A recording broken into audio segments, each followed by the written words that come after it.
Good morning from Northern Alberta, Canada. It is currently negative 42 degrees Celsius here today, this morning, and third day in the row that it's been this cold this morning. Actually, no, that's not true. Day before yesterday, I think it was negative 43, 44, somewhere in there.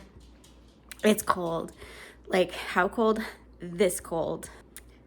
This week has been a little bit chaotic here for me, so I haven't been doing the plans that I had previously intended to for my Christmas prep and all the things and recipes and traditions that I was going to share with you guys, because our plans kind of changed due to the fact that my transmission in my truck went out, and I've been vehicle shopping. So in this vlog today, I'm sharing with you how I like to do stuffing and just some odds and ends around what's been going on around my homestead and such. So anyways, I hope you enjoy. I'll see you back here in a bit. No window decorations needed here. Look at all that frost.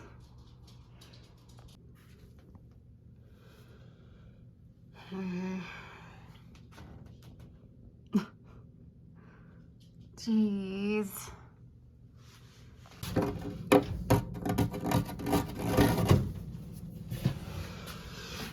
One of the best parts about when it's really cold like this, when it's minus 35 or 40 below, it's usually got some pretty good roads. Winter driving conditions, of course, so we decided to take a trip to Grand Prairie and do some shopping, Christmas shopping.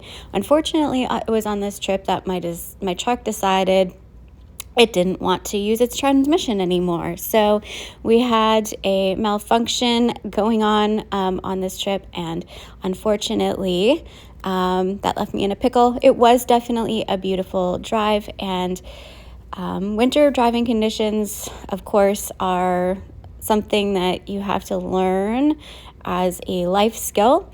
And I don't generally love driving in the winter, but it can be really pretty. Tyson was driving, I wasn't, so I got to enjoy some of the view. This is actually the Dunvegan. We were just coming down into the Dunvegan.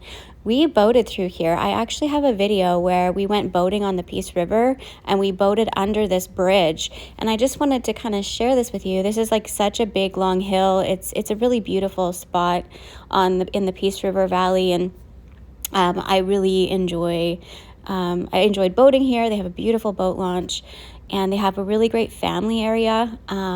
If you are ever here, there's lots of stuff that always goes on at the Dunvegan. There's like a little, kind of like a park, and there's a store, and there's mini golf. It's a really beautiful place. So if you ever are in Northern Alberta or traveling through, make sure you stop at Dunvegan. It's not like a town or anything. It's just a beautiful little day area that in the summertime is a beautiful place to be. So anyway, I wish I could show you the river. It's not frozen. This river does not usually freeze up here before Christmas, so there's a lot of water moving through here. It's a big river, even with the 40 below temperatures. So in Grand Prairie, I got a birthday present and an early Christmas present from Tyson, and that was some fish. So I was excited. I got some fish, and I also got a 75-gallon aquarium that I'll be setting up, and I'll share that with you later. But while we were in Grand Prairie, we don't go very often, and I was able to get some fish, and they made it home all okay in 35 below Celsius weather, and they made it just fine.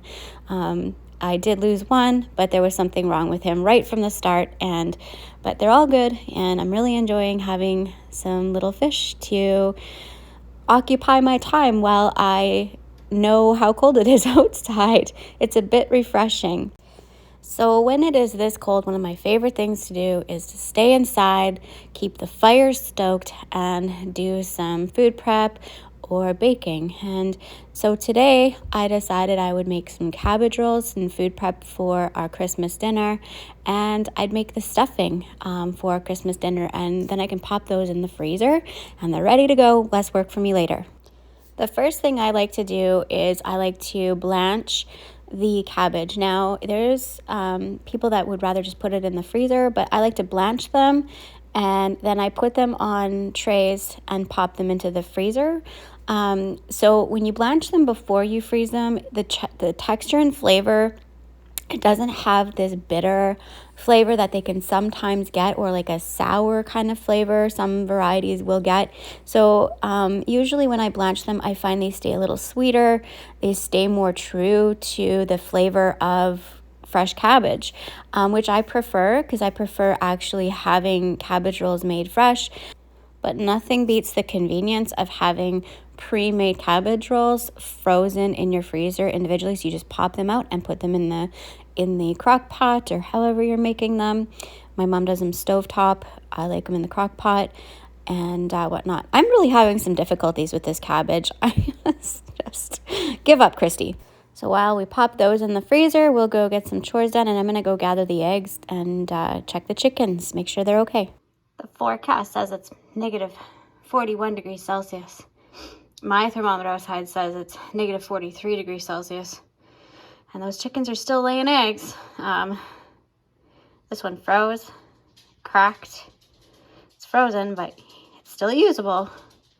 I can use it in baking or scrambled eggs. Texture's funky, but you can still use them.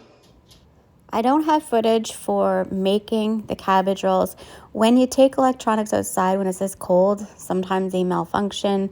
And so my phone shuts down, my camera's shut down when it's really, really cold outside. And so unfortunately, we're just going to, I'll show you how I do them, and I'll tell you what ingredients are in the stuffing. So what I do is I parboil rice. I usually do parboil 2 cups of rice and 1 pound of hamburger and a pound of bacon. So is what the main ingredients are. So the bacon, what I do is I chop it up and I fry it up, and then I fry the hamburger in there, and I fry 2 to 3 onions depending on size in with that, and I get it all nice and cooked till the onions start to soften or are translucent. And then I add in the cooked parboil. So parboil means you part way cook them, since these will be cooking on in a roaster or however they're done. And I add seasonings of salt and pepper. And the key to good cabbage rolls, in my opinion, is that you have to add more seasonings than you think it needs. So you'll add seasoning and you'll be like, man, that's salty. That's okay, because when it goes into the cabbage, you need that extra seasoning, because otherwise the cabbage just overpowers. And you have to have a lot of seasoning. So I add a lot of pepper and a lot of salt into this stuffing. And it's really that simple. It's rice, bacon, ground beef or ground meat, whatever you choose to use, and salt and pepper. And that's it. It's really, really simple. And I just take a glob and I put it in a leaf and I roll it up. And there's no right or wrong way in my opinion, I don't have a special way of rolling it. If it fits in there and I can get it in there and stuff it and roll it, I make it work. I know there's lots of people that have specific ways of making cabbage rolls and how you do it. You just got to get the job done. It doesn't have to be pretty. It just has to function. When you cook them and you scoop them out of the pot, they aren't going to be perfect, beautiful anyway. Your Christmas guests are not going to be so concerned about how they look. They just don't want it to taste like dog crap. That's basically the aim for that. And how pretty they look comes later. It doesn't really matter. That's my opinion. But whatever, you do you. Anyway, so that's basically what I do. I just I do sometimes shape it first and make kind of like a little bit of a log, and then sometimes it works better in there. So the rice I use is a sticky rice. It's like a sushi rice, and that works the best for me. You could use like a brown rice, but brown rice doesn't get as sticky and it's hard to make that filling kind of bind together. And so there are plenty of recipes for this. So when I cook these, like what I'm doing is I'm rolling them up and then I'm putting them on a cafeteria tray. And then that cafeteria tray will just get popped into the freezer. Yeah, I didn't put enough stuffing in there, so I'm going to shove it in from the end. And that end doesn't get covered like a burrito. It just stays open. It's fine that way because they're going to go into a pot frozen and they're just going to cook. It'll all form together. they're fine. This is just, they'll turn out just fine this way. So yeah, it's just nothing fancy. I would prefer to make the bigger ones like this than the smaller ones, because then most of the time when I have people here, they'll take one instead of like several, and then they take, when you take several of the little ones, usually a person gets fuller faster. So like I usually do one big portion, and they can kind of gauge it a little bit better. And also I like to kind of, I don't know, I find that they're better. That's what I was raised on. My mom made the big cabbage rolls. My dad always used to say, like, why do you make the big cabbage rolls? Why don't you make the small cabbage rolls? Because everybody in the family makes the small cabbage rolls. And Tyson did the same thing to me when I'd make my version of cabbage rolls, and he'd be like, why don't you make the small cabbage rolls like everybody else? And I'm like, I don't know, because my mom taught me this way. So this is just what I do. And it was approved by my dad, and he was Ukrainian. So, we're just gonna leave it at that. And the cabbage roll police, you can just move along. Anyway, it's really simple. They freeze amazingly well. Usually when I have a harvest, or I purchase local cabbage, I usually make hundreds of these. We did do that this year. My mom and I did, but we ate them all. They were super easy and convenient to pop into the air fryer, or not the air fryer, the quick cooker, and steam them, and then just serve with some tomatoes on top. So on days where I needed a quick meal, that's what I was doing, and I used them all up as like, a dinner meal prep, because that's what I had in the freezer. So definitely this is a good way to use up cabbage out of your garden. And they work great for weeknight dinners, and they're always a hit for your guests. So they're super easy, and you do the filling to taste. That's what I'd say. And then make it a little bit more seasoned than you think it needs to be. When you cook it in the cabbage, it'll then. So what I will do is I will put these in a pot, and then I will cook them. I'll just steam them with some water in probably my my crock pot. And I'll let them go for a few hours. And then like the third hour, because I'll do a high for 4 hours, and they'll really steam really well.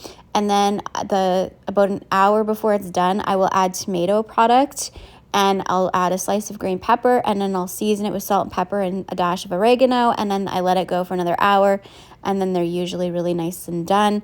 Tomato sauce and crushed tomatoes work the best, in my opinion, but you could use tomato soup. You can make a sauce. Usually my family just drowns these in ketchup, which I have homemade ketchup, so I might just slather that on them. It depends on, whatever you like. Try them, and there's no perfect way to please everybody, but whatever you like and whatever your taste buds enjoy, do that. So I had a lot of stuffing left over. This was half of a small cabbage worth of cabbage rolls that I made, and I split the leaves, some of them in half. So yeah, they're ready to go in the freezer. My lovely assistant Chazman, when it's 40 below, the buses don't run, so he doesn't have to go to school. Perfect. I forgot to hit record. So in this pot, we're making stuffing. So I have a whole head of celery. I have a pound of pork sausage, and I think it was 3 small, medium-sized garden fresh onions, or not garden fresh, but ones I had raised or harvested from my garden. And then I have bread. I use 3 types of bread in this recipe today. So I have the rye bread, and then I have a white, kind of like a white bread that I made, like a sandwich bread that I had made the other day. It's like 2 days old. And I also used some croutons that I had made. A while ago, I made a rye bread, like a caraway rye bread, and then there was a bunch left over, so instead of freezing it, I actually made cubes like this, and then I dried them in the oven and made croutons. And so I use those croutons in this stuffing as well. And not a lot. My mom does not like the flavor of caraway. My Auntie Irma, however, she's the caraway queen. But my mom, she doesn't like that so much. So I wanted to use just a little bit of the croutons I had in hand. I like to make stuffing in advance and freeze them as meal preps. So this Christmas one, I'm gonna do the same thing as I always do. It comes out just fine when you bake them up. I'm not stuffing my turkey, so it doesn't matter that I'm making it in advance. And if I do stuff the turkey, I can just make up a quick little batch will fit in the bird, whatnot. So this just is a time saver. Also, I like to do this as meal preps with, like, when I have ends of bread that we're not going to use up, I like to pop them into the freezer in a bag and then like continuously add to it. So if I have a bun that's not going to be used up, I'll throw it in the bag. Or if there's a piece of sourdough end, I'll throw it in the bag. So then over, a few months, I get a bag full of bread that would have gone stale. And I can just then chop it up for stuffing, or I can make croutons out of it. And that's one of the things I'll usually do. I just happen to have this stuff on hand. When you live in the climate like I do, you have to learn how to do stuff like this. You have to think about stuff like that. Because, right now it's been 3 days and 4 days. No, it's been 5 days. It's been 5. I've been stuck at home. Vehicles won't, if it hasn't been running, it's not going to start unless you put a Herman Nelson, which is like a big flame throwing heater kind of thing underneath of it. And, I live in a harsh climate, an extreme climate. And so meal prep and thinking ahead is really important. So these croutons are the ones from the rye bread. I chopped them up into cubes and then I put them in my oven. I did this probably about 3 weeks ago. They stored really, really well. This rye bread turned out really great. It was just a little heavy. I'm still new to making rye bread, and I do like the caraway, even though it kind of reminds me of licorice, and I don't like licorice. My taste buds are evolving. I think this 39th birthday that I just had on the 16th of December, I think that it maybe made me more mature. Maybe, just maybe. This is seriously one of my secret ingredients, is to mix and match the stuffing. People really do enjoy my stuffing, and I often get volunteered to make the stuffing, and that's what I do. The different texture and different flavors of bread. Top secret. So back to our sausage and celery and onions, I'm going to add some seasonings and some broth. So I added a quart of chicken broth.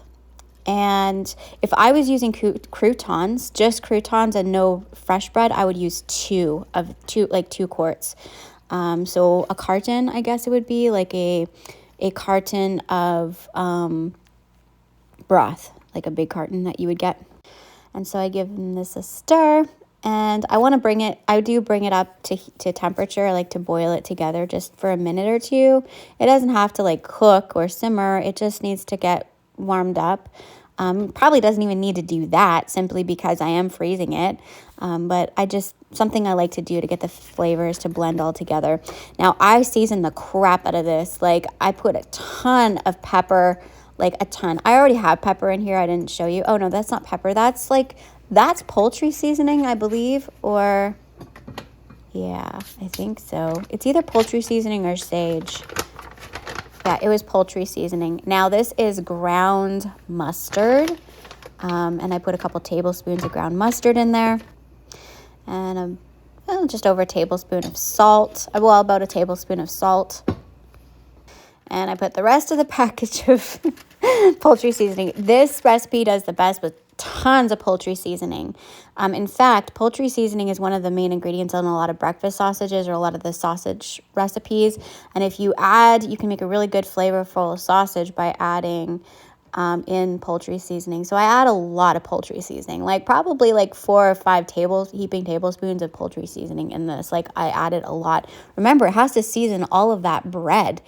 That's a lot of bread. It has to flavor. So I also did add about a tablespoon of sage.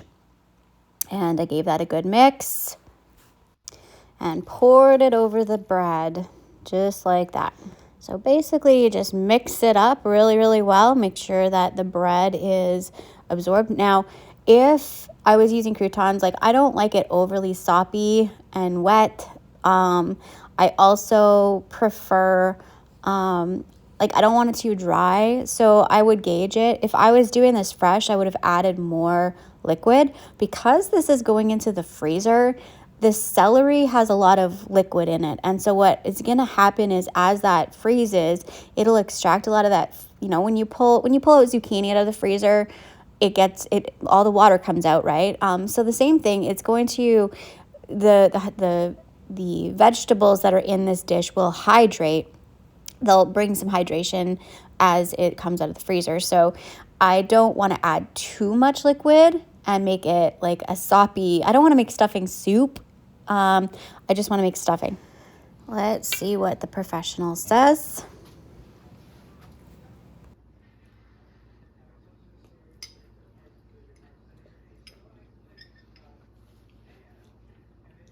Tastes good, definitely. You like it? Mm-hmm. Tastes like my normal stuffing that I normally make? Yeah. Close to it? Yeah. It's good. So how many chow stars does it get? 10. 10? Out of 10. 10 out of 10. Thank you. Welcome, thank you. How happy are you that you had a bus day today? Pretty happy so far. It was a good day, even though you had to go outside and help a man that his furnace stopped working. Mm-hmm. It's pretty awesome. Thank you for being awesome help. Yeah.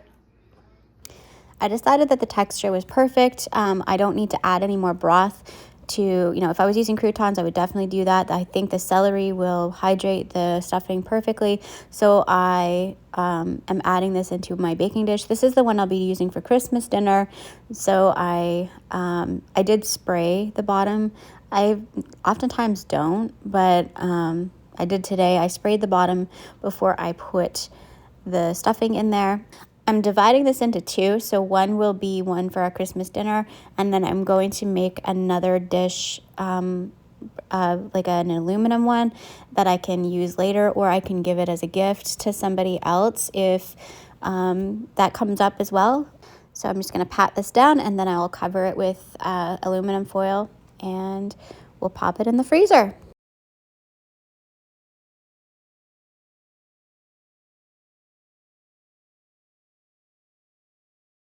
So while that's freezing, I'm trying to arrange and decide where to put, how to rearrange my living room. I've been trying to dust and clean up and do all the things. And on that wall, I do want to put my aquarium. And next to it, I want to put my love seat that is over in my farm office. My farm office will be leaving this spring. We're hauling it out of here. And so the stuff that I have in it will need to come in.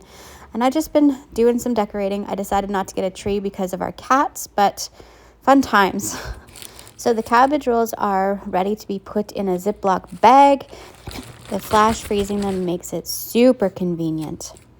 The other day I was in the deli at the grocery store and I was going to pick up some sandwich meat for Tyson and Chaz because they like turkey. They like smoked turkey on sandwiches. And to my surprise, in the deli, so it was like $10 for a pack of 5 slices of turkey, smoked turkey. So I ordered a case of thighs from one of the suppliers that I order from for $56, and I decided to cure and smoke my own. So I will have enough smoked turkey for the entire year, and I ain't paying no $10 for 5 slices of darn turkey. So because turkey thighs are quite thick, I am injecting the brine. And the brine I had shared, it's the same brine that I used for making my smoked pork chops. I use the same sort of ratios and ingredients. So what I'm doing is I'm actually pulling up the brine out of where I have the marinating in the tub. I'm using that brine and I'm injecting it inside of the turkey. So otherwise they will not always cure all the way through when they're thicker pieces, and I only let this cure for 24 hours. If you're wondering where I got this little needly thing, I got this at Homesteader in Manning. If you are someone who's local, I highly recommend stopping in to see Cheryl at her shop. She has a great selection for smokers and curing. Actually, this little injector was much cheaper than you can buy online. By like $5. So I highly recommend stopping and visiting Cheryl and getting some of your equipment and smoking supplies so you don't have to pay $10 for 5 pieces of meat. And again, that's at Homesteader Building Supply in Manning, Alberta. I threw these on the smoker. When I put them out on the smoker, it was minus 12 degrees Celsius, and then it got to minus 20 degrees Celsius and a little bit colder with the wind. So I was having a hard time getting this little Bradley to get up to temperature with turkey. I didn't get it to where I'd like to cut it up and serve it just out of the smoker like this. I do have to roast these, which is not a big deal. So I will just throw these in a roaster. I'll cook them the rest of the way through. I'll slice them and freeze them. Well, I hope you enjoyed today's vlog. I hope you have a wonderful Christmas, and we'll see you next time. Bye from Northern Alberta.